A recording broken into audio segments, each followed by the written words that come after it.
जय माता दी मित्रों, हमारे YouTube चैनल में आप सभी का स्वागत है। तो मित्रों, आज हम सुनेंगे चैत्र कृष्ण पक्ष पापमोचनी एकादशी की कथा। तो कथा इस प्रकार है। श्री कृष्ण जी बोले कि हे धर्मपुत्र, चैत्र मास के कृष्ण पक्ष की एकादशी का नाम पापमोचनी अथवा पापों को भस्म करने वाली एकादशी है। इसका महात्म्य एक दिन लोमस ऋषि से राजा मांगधाता ने पूछा था।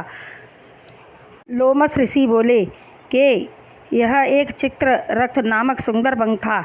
उस वन में एक मेधावी मुनि तपस्या करते थे।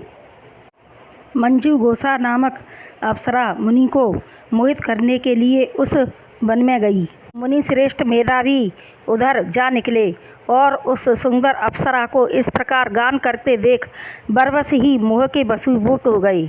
मेधावी भी उसके साथ रमण करने लगे। रात और दिन का भी उन्हें भान न रहा। इस प्रकार उन्हें बहुत दिन व्यतीत हो गए। मंजू गुस्सा देवलोक में को जाने के लिए तैयार हुई। जाते समय उसने मुनि श्रेष्ठ मेधावी से कहा, ब्राह्मण, अब मुझे अपने देश जाने की आज्ञा दीजिए। मेधावी बोले, देवी, जब तक सवेरे की संध्या न हो जाए तब तक यहीं ठहरो। तब अप्सरा ने कहा, विप्रवर, अब तक न जाने कितनी ही संध्याएं चली गईं। मुझ पर कृपा करके बीते हुए समय का विचार तो कीजिए। तब लोमस जी बोले, राजन, अप्सरा की बात सुनकर मेधावी चकित हो उठे और उस समय उन्होंने बीते हुए समय का हिसाब लगाया तो मालूम हुआ कि उसके साथ रहते हुए उन्हें 57 वर्ष व्यतीत हो गए हैं। उसे अपनी तपस्या का विनाश करने वाली जानकर मुनि को उस पर बड़ा क्रोध आया।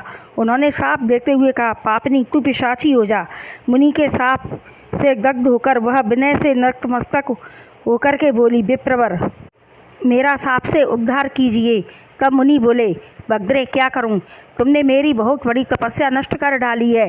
फिर भी सुनो, चैत्र कृष्ण पक्ष में जो शुभ एकादशी आती है उसका नाम है पाप मोचनी।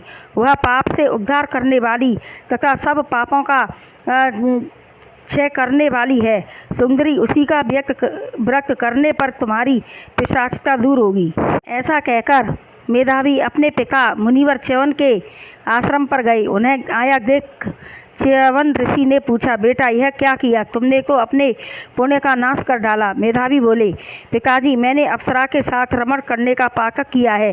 अब आप ही कोई ऐसा प्रायश्चित बताइए जिससे पातक का नाश हो जाए।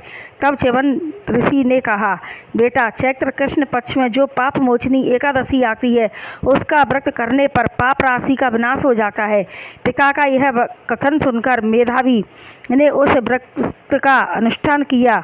इससे उनका पाप नष्ट हो गया और वे पुनः तपस्या से पूर्ण हो गए। बोलो एकादशी मैया की जय। तो मित्रों, मेरी यह कहानी अगर आपको पसंद आई हो तो चैनल को लाइक, शेयर व सब्सक्राइब अवश्य करें।